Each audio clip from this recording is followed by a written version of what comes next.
செடியாய வல்வினைகள் தீர்க்கும் திருமானை நெடியான வெங்கடவான் என் கோவில் வாசல் அடியாறு வானவரம் மரமரம் கிடத்தீங்கும் படியாய் கிடந்து முன் போலவாய் காண்பேனே. என்னை ஈன்றெடுத்த தாய் தந்தையும் நவகிரகங்களையும் பஞ்சபூதங்களையும் என்னுடைய பல குருமார்களையும் குலதெய்வத்தையும் வணங்கி என்னுடைய பேச்சை இந்த தருமபுரி ஜோதிட நல சங்கத்தின் 2வது மாதாந்திர கருத்தரங்கத்தில் எனக்கு கொடுத்திருக்கும் தலைப்பு குழந்தை பாக்கியமும் 5ஆம் பாவம் பற்றி என்னுடைய சிற்றுரை ஆற்றுகிறேன். முதல்ல இன்னைக்கு பார்த்தீங்கன்னா நிறைய திருமண பொருத்தம் முதல்ல பார்க்கறது குழந்தை பிறக்குமா அப்படின்னு முதல்ல கேள்வி கேட்பாங்க. ஒரு திருமண பொருத்தம் பார்க்கும்போது குழந்தை பிறக்குமா அப்படின்ற கேள்வி கேட்காத வெளியே இருந்து போக மாட்டாங்க. அந்த கான்செப்ட்ல ஸோ இன்னைக்கு குழந்தை பாக்கியத்தை பத்தி பார்க்கறதுக்காக ஒரு ஆண் ஜாதத்தில் ஆகட்டும் பெண் ஜாதத்தில் ஆகட்டும் என்னென்ன ரூல் முதல்ல குழந்தை பாக்கியத்துக்காக பார்க்கணும் அப்படின்னு சொல்லி பார்க்கணும். அப்படின்னா ஒரு ஆண் ஜாதத்தில் பார்த்தீங்கன்னா 5ஆம் பாவத்தை பார்க்கணும். ஒரு பெண் ஜாதத்துல 5ஆம் பாவம் பார்க்கணும் பிளஸ் 9ஆம் பாவம் பார்க்கணும். 9ஆம் பாவம் என்பது பார்த்தீங்கன்னா கர்ப்பஸ்தானம் சொல்லி பேரு. ஒரு ஆண் ஜாதத்துல பெண் ஜாதத்துல 5ஆம் பாவம் பார்க்கும் பொழுது 5ஆம் அதிபதி எப்படி இருக்காரு அப்படின்னு சொல்லி பார்க்கணும். முதல்ல 5ஆம் அதிபதி பார்க்கணும் பிளஸ் 5ஆம் அதிபதி எந்த வீட்டுல போய் அமர்ந்திருக்காரு அப்படின்னு சொல்லி பார்க்கணும். 5ஆம் இடத்துல எந்த கிரகம் அமர்ந்திருக்குது அப்படின்னு சொல்லி பார்க்கணும். இந்த ரூல் பார்க்கணும். 5ஆம் இடத்துல ராகு கேதுக்கள் இருந்துச்சு அப்படின்னா குழந்தை பாக்கியத்தை கொடுத்து அபார்ட் பண்ணி கருக்கலைவு ஏற்படுத்தி அடுத்த குழந்தை கொடுக்கும். ஆனா ராகு கேது இருந்துச்சு அப்படின்னா கட்டாயமா குழந்தை பாக்கியத்தை கொடுக்காது அப்படின்னு சொல்லி இல்ல கொடுக்கும். பட் கருச்சிதவு ஏற்படுத்தி பிறகு அந்த அந்த அந்த குழந்தை பாக்கியத்தை கொடுத்துரும் அப்படின்னு சொல்லி ரூல் இருக்கு. அடுத்தபடியாக 5ஆம் பாவாதிபதி திதிசோனி ஆகக்கூடாது, 5ஆம் பாவாதி அஸ்தமனம் ஆகக்கூடாது, 5ஆம் பாவாதிபதி வக்கரம் ஆகக்கூடாது. இத்தனை ரூலை பார்க்கணும் ஒரு குழந்தை பாக்கியத்துக்காக. அப்புறம் மேற்கொண்டு புத்திரகாரகன் என்று சொல்லக்கூடிய குரு பகவான் என்ன நிலை இருக்கார் அப்படின்னு சொல்லி பார்க்கணும். புத்திரகாரகன் என்று சொல்லக்கூடிய குரு பகவான் எப்படி இருக்கார் அப்படின்னு சொல்லி பார்க்கணும்.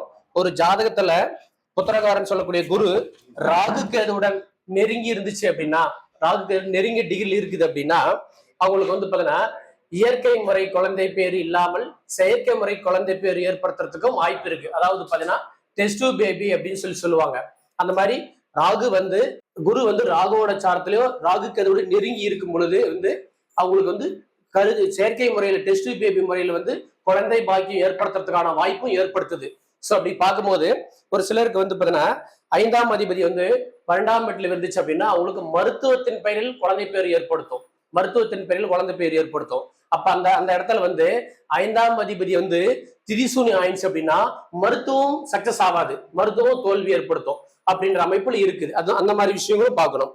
மேலும் அந்த 5ஆம் அதிபதி பார்த்தீங்கன்னா அந்த டெஸ்ட் பேபி கிடைக்கக்கூடிய காலம் என்பது ஜனனஜாதல ராகு மேல கோச்சார குரு பொருத்தம், அப்புறம் ஜனனஜாக குரு பகவான் மேல கோச்சார ராகு போகும்போதும் அவங்களுக்கு டெஸ்ட் பேபி சூழல் ஏற்படுத்தும். அந்த டைம்ல அவங்களுக்கு ஜாதகத்துல தசா புத்தி என்ன நிலையில் இருக்காரு அப்படின்றது அந்த ரூலும் நம்ம பார்த்துதான் அந்த சூழலை ஏற்படுத்தும். பார்த்துதான் முடிவு எடுக்கணும். ஒருத்தருக்கு இப்ப நான் கல்யாணம் ஆகி ஒரு 7 வருஷம் 8 வருஷம் ஆயிடுச்சுங்க, குழந்தையே இல்ல, அவங்களுக்கு டெஸ்ட் பேபி சூழல் வந்துச்சு, இப்ப அந்த மாதிரி நம்ம பண்ணலாமா அப்படின்னு சொல்லி கேட்கறாங்க அப்படின்னா அவங்க ஜாதகத்துல குருபவன் என்ன நிலையில இருக்காரு அப்படின்னு சொல்லி பார்க்கணும். குருபவன் ராகுக்கு இதோட நெருங்கி இருக்குது அப்படின்னா அவங்க ஜனன ஜாதகத்துல பாத்தீங்கன்னா கோச்சாரத்துல ராகு மேல பாத்தீங்கன்னா அவருடைய ஜனன ஜாதகத்துல குருபவன் மேல கோச்சார ராகுவோ கோச்சார ராகு மேல கோச்சார குரு வரும்பொழுது அவங்களுக்கு பாத்தீங்கன்னா அந்த டெஸ்ட் பேபி சூழல் ஏற்படுத்தி கொடுக்கும். அந்த டைம்ல நம்ம பாத்தீங்கன்னா நீ டெஸ்ட் பேபிக்காக ட்ரை பண்ணீங்கன்னா சக்சஸ் ஆயிரும் அப்படின்னு சொல்லி பார்த்து சொல்லலாம். அப்புறம் பிறக்கக்கூடிய குழந்தை பாத்தீங்கன்னா ஆனா பெண்ணா அப்படின்னு சொல்லி சில நிறைய கேட்கறாங்க. அந்த ரூல் பார்க்கும்போது ஒரு ஜாதகத்துல லக்னத்துக்கு 5ஆம் அதிபதி நவாம்ச கட்டத்துல பாத்தீங்கன்னா ஆண் ராசி இருந்துச்சு அப்படின்னா ஆண் குழந்தையும், பெண் ராசி இருந்துச்சு அப்படின்னா பெண் குழந்தையும் பிறக்கும். உதாரணமாக ஒரு மேஷ லக்னம் அப்படின்னா 5ஆம் அதிபதி சூரியன் அம்சத்துல ஆண் ராசி இருந்துச்சு அப்படின்னா ஆண் குழந்தை பிறக்கும், பெண் ராசி இருந்தா பெண் குழந்தை பிறக்கும். இப்படின்ற மாதிரி பாத்தீங்கன்னா ஜோதிடத்துல ஆண் குழந்தைய பெண் குழந்தை என்றது கட்டாயம் சொல்லலாம். அப்புறம் புத்திர தோஷம் புத்திர சோகம் 2 பிரிவு இருக்கு. இதுல புத்திர தோஷம் அப்படின்னா என்ன, புத்திர சோகம் அப்படின்னு என்ன அப்படின்னு சொல்லி பார்க்கும்போது குழந்தை இருந்தும் குழந்தை இருந்தும் அவங்களால பாத்தீங்கன்னா வேதனையும் வலியும் பிரச்சனையும் சந்திக்கிறது பாத்தீங்கன்னா புத்திர தோஷம். புத்திர சோகம் பண்றது அப்படின்னா குழந்தை இருந்து அவர் கடைசி காலத்துக்கு நம்மளுக்கு உதவி இல்லாம இருக்கிறது. சோ பட் அந்த குழந்தை கடைசி காலத்தை தவிர போறது புத்திர சோகத்தை கொடுக்கும். இது பேர் தான் புத்திர தோஷம் புத்திர சோகம் அப்படின்னு சொல்லி பாக்குறாங்க. குரு ராகுவோட நட்சத்திரத்துல இருக்குது. சோ ராகு கேதுவோட நெருங்கி இருக்கிறது பாத்தீங்கன்னா பெண் குழந்தை பிறந்தா நல்லது. சோ ஆண் குழந்தை பிறந்துச்சு அப்படின்னா அந்த குழந்தை வந்து அவங்க அப்பா கூட வந்து பார்த்தீங்கன்னா நெருக்கமா இல்லாம இருந்து கொஞ்சம் டிஸ்டன்ஸ் வெளியிலேயே படிக்கிறது, ஹாஸ்டல் படிக்கிறது, பிரிஞ்சு இருக்கிறது, அது மாதிரி அந்த குழந்தை வந்து அவங்க அப்பா வந்து பிரிஞ்சு அதிக காலம் இருக்கிறது ரொம்ப நல்லது. அதே மாதிரி ஒரு ஆண் ஜாதகத்துல வந்து சூரியன் ராகு இருந்துச்சு அப்படின்னா அந்த குழந்தை வந்து பார்த்தீங்கன்னா அவங்க அப்பா விட்டு பிரிஞ்சு போய் வெளியிலேயே படிக்கிறது, வெளியில இருக்கிறது, வெளியில தொழில் அமைச்சுக்கிறது ரொம்ப நல்லது. அப்பா ஒரு இடத்துல, மகன் ஒரு இடத்துல வந்து அவங்க இது மாதிரி இரு வேறு இடங்களில் 2 பேரும் பிரிஞ்சே இருக்கிற அமைப்பு நல்ல அமைப்பு.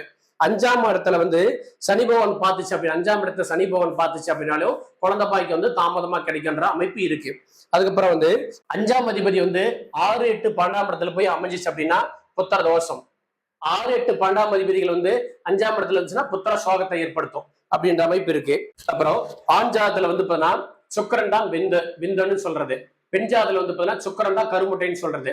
ஒரு ஆண் ஜாதகத்திலையும் பெண் ஜாதகத்திலையும் 2 பேர் ஜாதகத்திலையும் வந்து பார்த்தீங்கன்னா சுக்கரன் நீச்சம், அஸ்தமனம், மக்கரம் 2 பேருக்குமே திதிசுனியாய் கெட்டு போய் பாதிக்கப்பட்டிருந்தால் எங்களுக்கு புத்திர தோஷம் ஏற்படுத்தும், காலதாமதமான குழந்தை பேர் கொடுக்கும், சிலருக்கு குழந்தை பாக்கியத்தை கொடுக்கறதில்ல அப்படின்ற அமைப்பு இருக்கு. அப்புறம் வந்து குழந்தை பாக்கியம் வந்து இல்லாத அமைப்பு, குழந்தை பாக்கியமே இல்லாத அமைப்பு அப்படின்றது வந்து பாத்தீங்கன்னா வந்து 7ஆம் அதிபதி வந்து அலிகிரக நட்சத்திரம் ஏறது.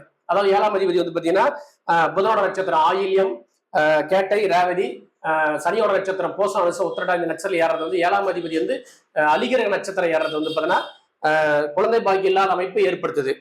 லக்னத்திற்கு 5ஆம் இடத்துல எந்த கிரகம் இருந்து, அதாவது வந்து குழந்தை பாக்கியம் இல்லாத அமைப்புக்கு வந்து இன்னொரு ரூல் சொல்றேன்.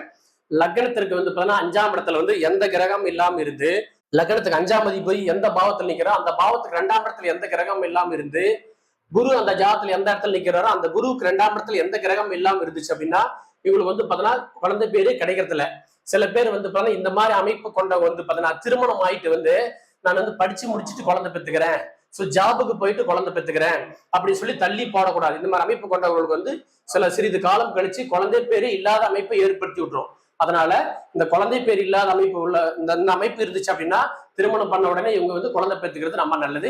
இந்த அமைப்பு குழந்தை பேர் இல்லாத ஆக்கிறதுக்கான வாய்ப்புகள் அதிகபட்சமா உண்டு. அப்புறம் வந்து சில பேருக்கு வந்து 5ஆம் அதிபதி நல்லா இருக்கும், குருவும் நல்லா இருக்கும், 5ஆம் இடமும் நல்லா இருக்கும், ஆனா குழந்தை வந்து கல்யாணம் ஆயிட்டு 4 வருஷம் 5 வருஷம் குழந்தை எல்லாமே இருக்கும்.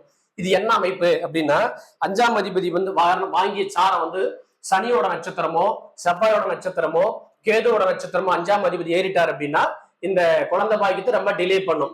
அதாவது வந்து பாத்தீங்கன்னா போசம், அனுசம், உத்திரட்டாதி, செவ்வாயோட நட்சத்திரம் மிருகசீரிஷம், சித்திரை, அவிட்டம், கேதோட நட்சத்திரம் அஸ்வினி, மகம், மூலம். இந்த நட்சத்திரத்துல வந்து பாத்தீங்கன்னா 5ஆம் அதிபதி ஏறிச்சு அப்படின்னா குழந்தை பாக்கியத்தை டிலே பண்ணும். பயப்பட தேவையில்லை இந்த இடத்துல, ஆனா டிலே பண்ணும், ஆனா கட்டாயம் குழந்தை கொடுத்துரும் அப்படின்ற மாதிரி அமைப்பு இருக்கு. அப்புறம் வந்து குழந்தை பேரு எப்போது கிடைக்கும், எப்போது குழந்தை பிறக்கும் அப்படின்னு சொல்லி பார்க்கும்போது ஒரு பெண் ஜாதகத்துல வந்து சந்திரன் சுக்கிரனுக்கு கோச்சாரத்துல ஒரே டைம் குரு பார்வை வரும் பொழுதும் குழந்தை பாக்கியம் கருத்தரிக்கும் அந்த அமைப்பு ஏற்படுத்தும். அதே மாதிரி பெண் ஜாதகத்துல வந்து 5ஆம் இடத்துக்கும் 9ஆம் இடத்துக்கும் கோச்சார குருவும் சனியும் சம்பந்தம் படுத்தும் போது குழந்தை பாக்கியத்தை ஏற்படுத்தி கொடுக்கும். அதே மாதிரி ஒரு ஆண் ஜாதகத்துல வந்து 5ஆம் இடத்துக்கும் 5ஆம் அதிபதிக்கும் கோச்சார குருவும் கோச்சார சனியும் சம்பந்தப்படும் காலம் வந்து குழந்தை பாக்கியத்தை ஏற்படுத்தி கொடுக்கும். இது போல குழந்தை பாக்கியத்துக்காக நிறைய விஷயங்கள் இதே மாதிரி நிறைய பேசிட்டு போலாம். இந்த விஷயங்கள் வந்து பல நம்ம ஜோதிடத்திற்கு வந்து நம்முடைய பல குருமார்கள் சொல்லி கற்றுக் கொடுத்த விஷயங்களை கொண்டு இந்த விஷயங்களை நாங்கள் பயன்படுத்தி வெற்றி கொள்கின்றோம். இந்த விஷயங்களை நீங்களும் பயன்படுத்தி வெற்றி கொள்ளுமாறு கேட்டுக்கொள்ளப்படுகிறது. மீண்டும் இந்த இதுபோல் ஜோதிட விஷயங்கள் வந்து பல விஷயங்கள் வருங்காலங்களில் பேசலாம் என்று கூறி இந்த தருமபுரி ஜோதிட நலச்சங்கத்தை மிகவும் சிறப்பாக நடத்தி கொண்டிருக்கும் நமது தருமபுரி ஜோதிடர் ஜெயபால் ஐயா அவர்களுக்கும் என்னுடைய மனமான நன்றிகளை தெரிவித்துக் கொண்டு வாய்ப்பளது நன்றி கூறி விடைபெறுகிறேன். நன்றி, வணக்கம்.